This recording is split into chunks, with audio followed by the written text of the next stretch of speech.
into the tournament, and there's They a were. lot of conversation about my Warriors because they've had a very interesting season. I mean, the last 3 years have been so interesting for the Warriors.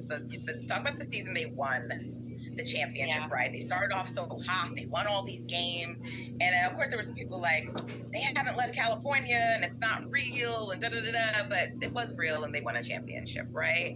But even in that season, like, the way they started off so hot, then they were like faced with all these injuries, and so the ultimate win total didn't end up like reflecting this high win season because they had injuries. And then like last year, this weird thing happened with the Warriors, Kelsey, where they couldn't win a damn game on the road, which is truly an outlier and an anomaly for them, because we know the Warriors can win on the road, right? But it just, and it's one of the few times I quote Steve Kerr, but he said that was the exception, not the rule. So now you have this season where they come out and they have the second hardest strength of schedule. All of their games, majority of them are on the road, and they're winning. They lose like one game, they're playing great. And then they finally come home for this home stand, and you think they're gonna like run it. And now it's the opposite of last year, Kelsey.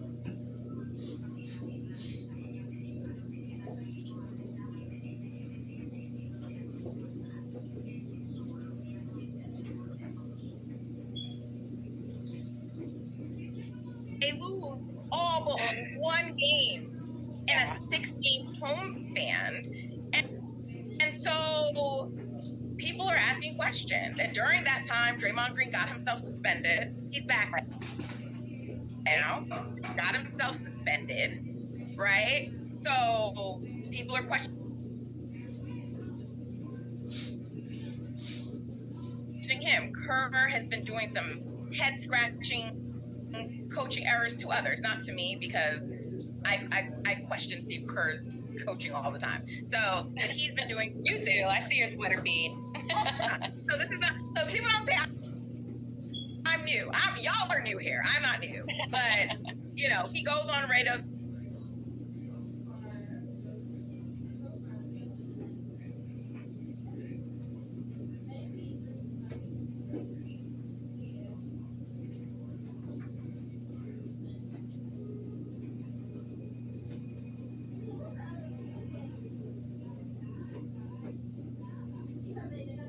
The other day and says he shouldn't have made him, you know, pull Moses Moody out of the game.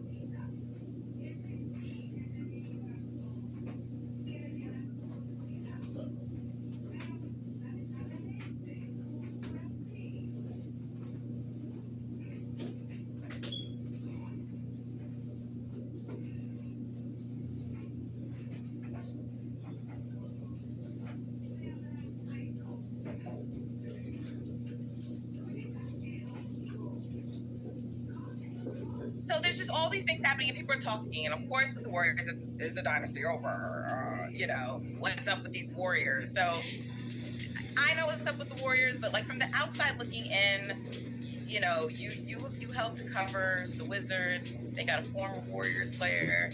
Wizards are don't talk about him, Nat. We will not focus on them. But, you know, as someone from the outside looking in, how do you view what's going on with the Warriors? Because I know no matter what I say, even if I'm objective, even if I give basketball facts, people are going to say, you're a Warriors fan, you're biased. So what are your thoughts on their inconsistent season so far? Yeah. You know, I think it goes back to what we've been talking about.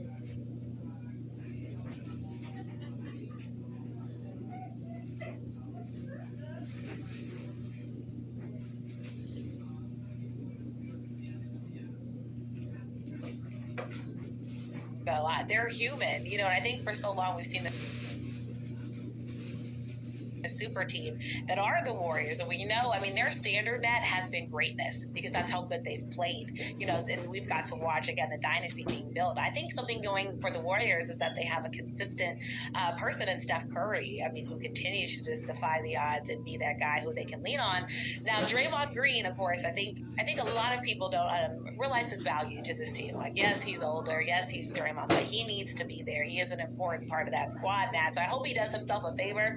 Yes, I hear what he's be saying about having a target on his back and things like that. But that happens, when you decide to make yourself this figure. You can't all of a sudden expect people to be like, oh, he's changed now. He's different. He Come choked on a man and dragged him across the damn court. Like, what are we doing here? And think he's a nice person. Come on, Draymond. Like, we all saw that. So all of it all, I just said, and Clemson, we know he can bounce back. So if I'm a Warriors fan, that I'm